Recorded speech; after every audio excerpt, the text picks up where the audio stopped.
Pioner is a survival game set in the wilderness of post-Soviet Siberia. In the game you have to explore the vast open world, gather resources, build shelters, and fight against various dangers such as wild animals, harsh weather conditions, and other players.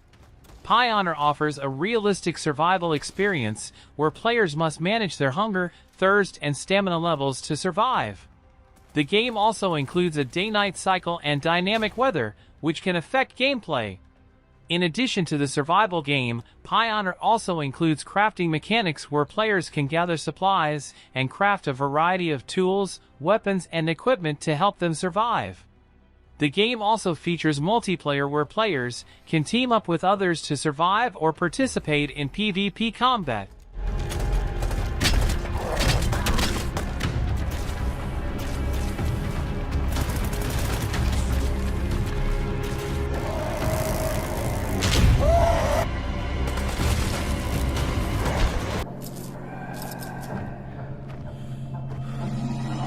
The first game from Game Island, Serum takes fans of horror and survival games into a world full of ruins and strange mutations. In the game, our hero, who lost his memory after waking up in a mad scientist's laboratory, escapes into the wild. While trying to find his way out, he soon discovers that strange and glowing matter is the key to his survival. It seems that this green serum tube has a very significant effect on the character in the game.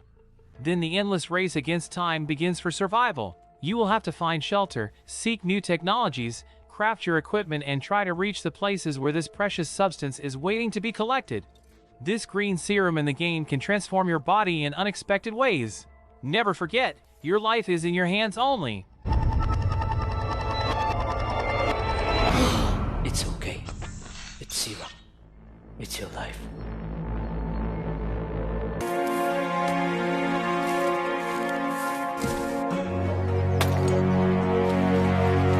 Running on Unreal Engine 5, Derelicts takes place after a cataclysmic event that left the entire planet with radiation poisoning. This has led to the emergence of mutated creatures and humans, which must be dealt with using first-person shooter combat while navigating this open-world survival game. Derelicts' crafting and community building aspects rely on natural energy.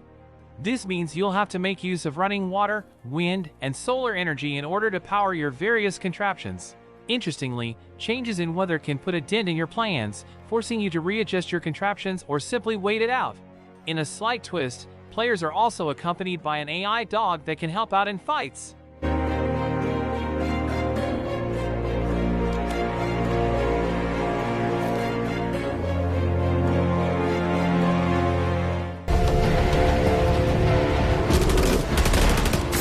Stalker 2: Heart of Chernobyl takes place in the Chernobyl execution zone post-nuclear disaster.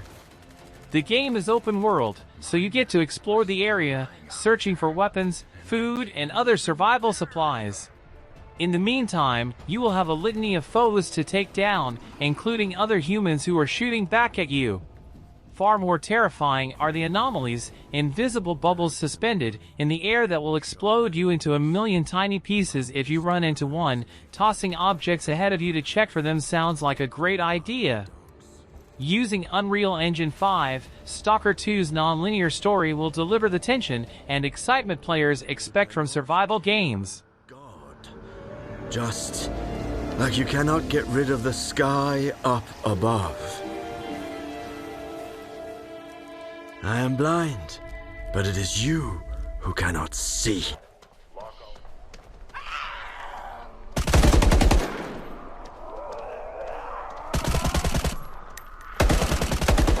The Day Before is a survival game set in a post-apocalyptic world. The game is set in a post-pandemic America where players must survive against both infected people and other players in a massive multiplayer online world. Players will need to gather resources, build and strengthen their bases, and team up with others to survive. The game promises a realistic and immersive world with its stunning graphics and intense gameplay.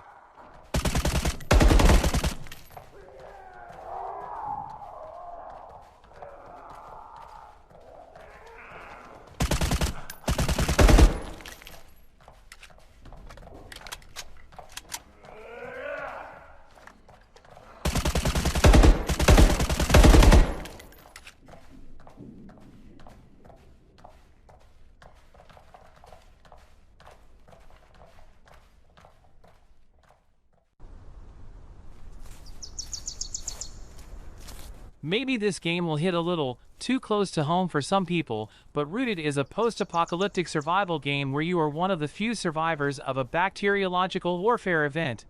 The world as you knew it is now gone, but nature has been slowly taking it back. While the cities are still unsafe without protective equipment, the overgrown areas are safe again. You will get to choose where you build your base, but you will still end up exploring the wreckage of urban areas for supplies. From animals to drones, there is a lot of danger in the world around you, so you will have to be smart and stealthy. You also don't have to play alone. Cooperative multiplayer will be an option anytime in the game.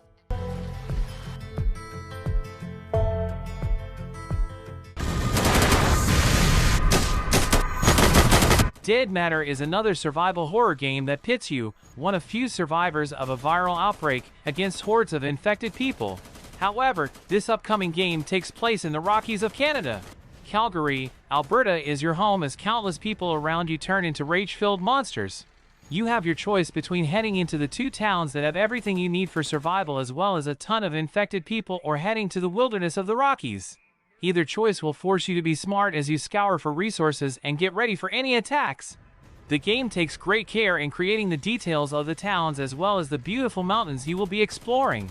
By the time winter rolls around, the infected may be the least of your worries. Aftermath is a third-person action game that's all about thrills and chills. It is a psychological thriller where you play a girl named Charlie who travels through a European city. There is an alien invasion going on, and she needs to handle it in order to find her missing daughter. Charlie is an astronaut whose orbital return to Earth did not go as planned. After the city is attacked, she needs to handle it all alone and find Sammy, the daughter of hers.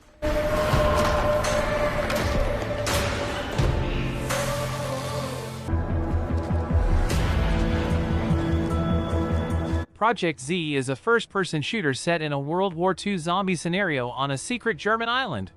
The game focuses on the threat of Project Z, a clandestine program run by the Nazis to turn zombies, which have been discovered on the island earlier, into weapons to help turn the tide of the war in Nazi Germany's favor.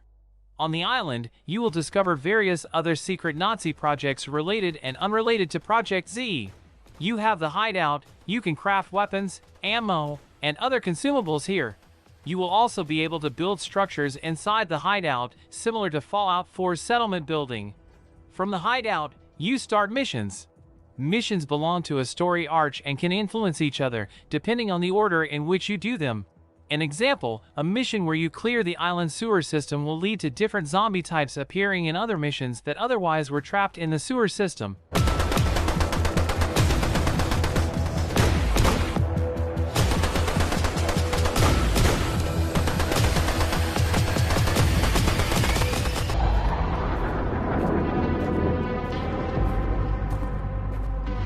Road to Vostok is still being made, but the WWII videos on the game's official website are very promising. This is a hardcore single-player game that takes place in the border zone between Russia and Finland. The post-apocalyptic setting is detailed using inspiration from real abandoned places to give it that extra bit of authenticity. The weapons are hardcore and very detailed. You can watch a WWII video of the different guns at your disposal at a shooting range. There will be looting for ammo and food and enemies to take down. Road to Vostok is being handmade by an ex-military game developer with over 10 years of experience, and it already looks very smooth.